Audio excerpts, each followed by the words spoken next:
नमस्ते दोस्तों। आज सुनिए एक विधवा की कहानी। हाँ, मैं विधवा हूँ, 21वीं सदी की। मेरी तरह कई विधवाएं होंगी जो अभी अभी हुई हो या जिन्हें 20-30 साल हो गए हों। कुछ को घर वालों ने घर से निकालकर वृद्धाश्रम पहुंचा दिया, कुछ स्वाभिमान की मारी स्वयं पहुंच गई, तो कुछ को काशी यानी बनारस वृंदावन में छोड़ दिया गया। वहीं कुछ सुहृदय बच्चों ने उन्हें यह महसूस ही नहीं होने दिया कि वे त्याज्य हैं। उन्हें पहले की तरह ही गले लगाए रखा। उनके सम्मान में कोई कमी नहीं आई। उनका जीवन धन्य हो गया और जो निराश्रित हो गई वे नारकीय जीवन जीने को विवश हो गई। आज का समाज पढ़ा लिखा समझदार तो है, लेकिन उसकी सोच पुरानी ही है। विधवा स्त्री को कोई अधिकार नहीं देता। समाज इतनी घटिया सोच रखता है, इसका मुझे अंदाजा भी न था। मैं तो अपने हिसाब से अपना जीवन जी रही थी। पति की मृत्यु को अभी 3 महीने ही हुए हैं। इन 3 महीनों में मैंने स्वयं को संभाला। उसी हिम्मत और जोश के साथ फिर उठ खड़ी हुई, क्योंकि मैं अपने घर में अकेली हूँ और जीवन की मूलभूत आवश्यकताओं के लिए मुझे घर से बाहर निकलना ही था। जो काम अभी तक पति के नाम से हो रहे थे, वहां उनका नाम हटवा कर अपना नाम कराना था। कभी अकाउंट खोलने के लिए बैंक भागती, कभी एफिडेविट बनवाने के लिए कचहरी, कभी गैस कनेक्शन पर नाम बदलवाने, राशन कार्ड पर भी अपना नाम अंकित कराने के लिए दफ्तरों के चक्कर लगाती। मुझे जल्दी न थी, लेकिन जब बिना नाम बदलवाए राशन और गैस मिलनी बंद हो गई तो दौड़ लगानी ही पड़ी। सभी जानते हैं कि एक बार जाने से काम नहीं होता। चक्कर लगाने के साथ साथ बेचारी का ठप्पा और लग जाता है।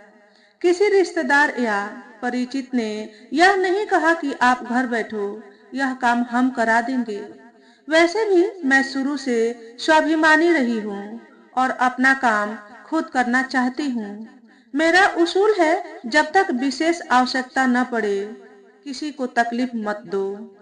तभी मेरे जेहन में एक सवाल उभरा, गैस कनेक्शन और राशन कार्ड दोनों ही सरकारी है, फिर सरकार दोनों नंबर पति पत्नी दोनों के नाम से क्यों नहीं देती? मृत्यु पर पत्नी को दफ्तर दफ्तर खाक छानने नहीं पड़ेगी।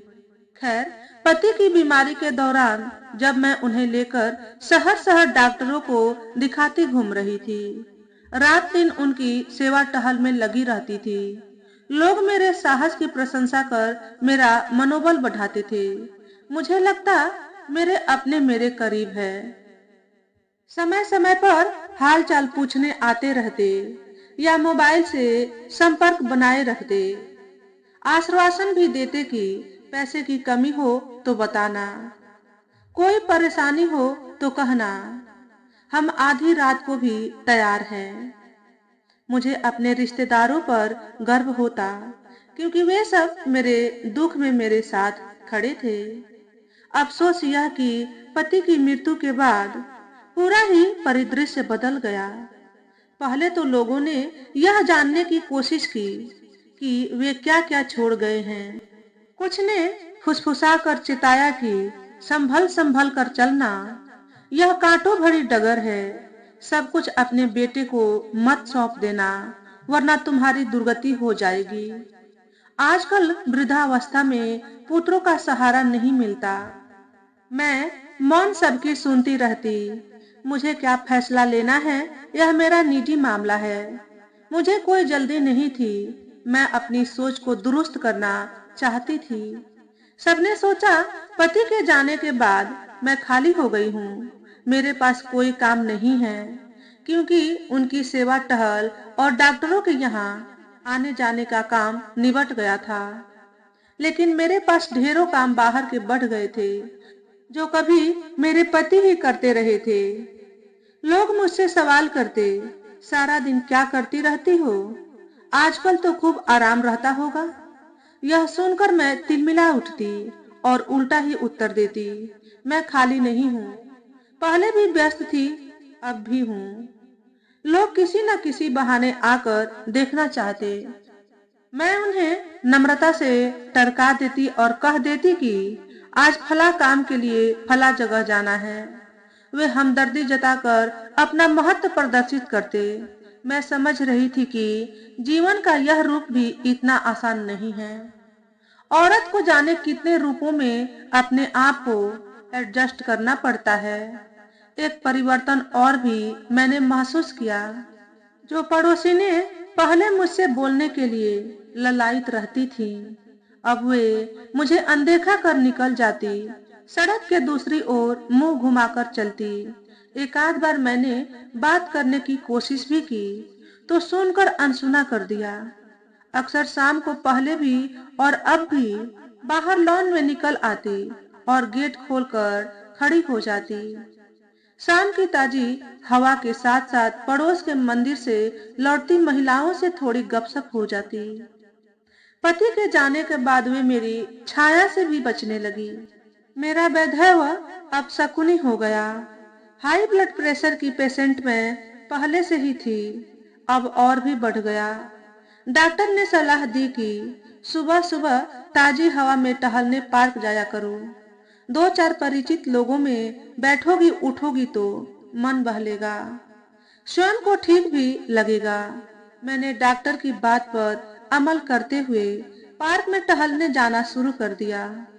अभी 2-4 दिन ही गुजरे थे कि कानों में पीछे से आवाज पड़ी, रांडों से घर में नहीं बैठा जाता। सुबह सुबह शक्ल देख लो तो सारा दिन खराब निकलता है। मैंने पीछे मुड़कर देखा। मन हुआ कि कहने वाले का मुंह नोच लूं और पूछूं, तेरे घर में कोई रांड नहीं है क्या? खून का सा घूंट पीकर घर लौट आई। मैंने घूमने जाने की दिशा बदल दी। माथे पर छोटी सी बिंदी लगानी शुरू कर दी, जिससे किसी की निगाह एकदम सूने माथे पर न पड़े। लोग एकाएक विधवा समझकर नफरत न करे। अभी 5-10 दिन ही गुजरे थे कि फिर आवाज गूंजी, फांस लिया होगा किसी यार को, रंडुआ तो बहू तेरे सो जाए, रांडे सोने दे तब ना। 4-5 लोग ये कहते हुए मेरे पास से गुजर गए। मुझे पागलपन का दौरा पड़े या किसी से कुछ कह बैठूं, मैंने घूमने जाना ही बंद कर दिया। जितना होता अपने लॉन में ही घूम लेती। अब हुआ शुरू शादियों का सीजन। कहीं गोद भरी जा रही थी और कहीं रिश्ते पक्के हो रहे थे। 3-4 घरों से मेरे यहाँ भी मिठाई आई। शुरू में मैंने गौर नहीं किया, लेकिन बाद में नोट किया कि मिठाई या फलवे केवल 3 पीस ही मेरे यहाँ भेजे जाते। ऐसा क्यों? ये 3 का अंक मुझे भी भारी पड़ने लगा। मुझे पल पल एहसास कराया जाता कि मैं विधवा हूँ। जिन्होंने मिठाई के 3-3 पीस रखे, उनके शादी के निमंत्रण पत्र लेने से मैंने इनकार कर दिया। वे लोग जो अपने यहाँ उत्सव में आने के लिए बार बार कहते थे, अब बिना कुछ भी कहे निमंत्रण पत्र पकड़ाकर चल देते। मैं समझती हूँ वे बुलाना नहीं चाहते। निमंत्रण पत्र देना उनकी मजबूरी है। कभी जो महिलाएं अपने घर आने का बार बार इसरार करती थी, अब एक बार भूले से भी नहीं कहती। क्या मैं उनके पतियों को छीन लाऊंगी या वे मेरी छाया पड़ने से मेरी तरह हो जाएंगी? यह दंश केवल मेरा ही नहीं है, मेरी जैसी जाने कितनी विधवाओं का है। अभी तो जाने क्या क्या झेलना है और अपने दर्द को शब्दों में पिरोना है। तुम्हारे जाने के बाद मानसिक धरातल पर जो जो भोग रही हूँ, उसका एक एक शब्द कलमबद्ध करने बैठ गई हूँ। मैं तुम्हारी पत्नी और सुहागिन थी, किसी की निगाह में अपशकुनी नहीं थी। तुम ठीक कहते थे, मेरे न रहने पर तुम याद करोगी। सच है कि सामने रहते व्यक्ति को कहाँ याद किया जाता है। जब आदमी सामने नहीं रहता तभी याद किया जाता है। पर सच यह भी है, मुझे कभी नहीं लगता कि तुम्हारे बिना रह रही हूँ। अभी भी लगता है तुम यूं ही चुपचाप सोफे पर बैठे हो। मैं अखबार की मुख्य खबरें बोल बोल कर तुम्हें सुनाती रहती हूँ। तुम्हारे समय पर ही तुम्हारी पसंद का खाना डाइनिंग टेबल पर लगाती हूँ और तुमसे कहती हूँ भोजन ग्रहण करो। पहले भी कभी तुमने नहीं कहा कि अपना भी खाना लगा लो, साथ साथ खाएंगे। मैं एक एक फुल्का गरम गरम सेक कर देती रहती। अब भी कोई कहने वाला नहीं है। गले में कुछ अटकते अटकते रह जाता है। शाम को तुम चुपचाप टीवी देखते रहते, मैं भी चुप बैठी रहती। आज भी चुप बैठकर देखती हूँ। पहले भी तुम सालों दीवान पर सोते रहे और मैं अकेली डबल बेड पर। तुम पास रहकर भी दूर रहे, पर नजरों के सामने रहे। आज नजरों के सामने नहीं हो। सिर्फ इसी फर्क ने जीने का अंदाज बदल दिया। मुझे दुख पहुंचाकर तुम्हें सुकून मिलता था ना, अब भी मिल रहा होगा। मेरा जीवन ही दुख का नाम है। दुख के जाने कितने रंग बदलेंगे। तुम हमेशा मुझसे 10-15 कदम आगे चले और अब भी आगे निकल गए। मैं तुम्हारे पद चिन्ह देखती पीछे रह गई। क्यों कभी तुमसे आगे नहीं चल पाई। साथ तुम चले नहीं। लगता नहीं कि तुम्हें साथ छोड़े इतना वक्त हो गया। लगता है अभी कल की ही बात है। कई बार तुम्हें दवा देने का ख्याल आता है। खूंटी से तुम्हारे गंदे कपड़े उतारने को हाथ बढ़ता है। घर में सब तुम्हारी पसंद का था, अभी भी है। मेरी पसंद की केवल किताबें हैं, जिन्हें पलटती रहती हूँ।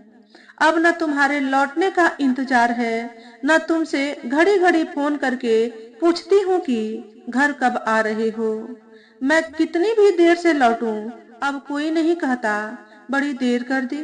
घर तो तभी घर लगता है जब कोई इंतजार करने वाला हो। लौट कर आने का आनंद भी तभी आता है जब कोई उलाहना दे। दीवारें उलाहना नहीं देती, इंतजार भी नहीं करती। मत लौटो, मौन बनी रहती है मेरी तरह। तो दोस्तों, आज के वीडियो में बस इतना ही। अगर हमारे द्वारा बताई गई कहानी थोड़ी सी भी अच्छी लगी हो तो वीडियो को लाइक और शेयर करें। चैनल पर पहली बार आए हो तो चैनल को सब्सक्राइब करके बेल नोटिफिकेशन को ऑल पर सेट कर लें, ताकि आपको ऐसे ही अच्छे अच्छे वीडियो देखने को मिले। हमेशा खुश रहें, हमेशा स्वस्थ रहें। वीडियो देखने के लिए आपका बहुत बहुत धन्यवाद।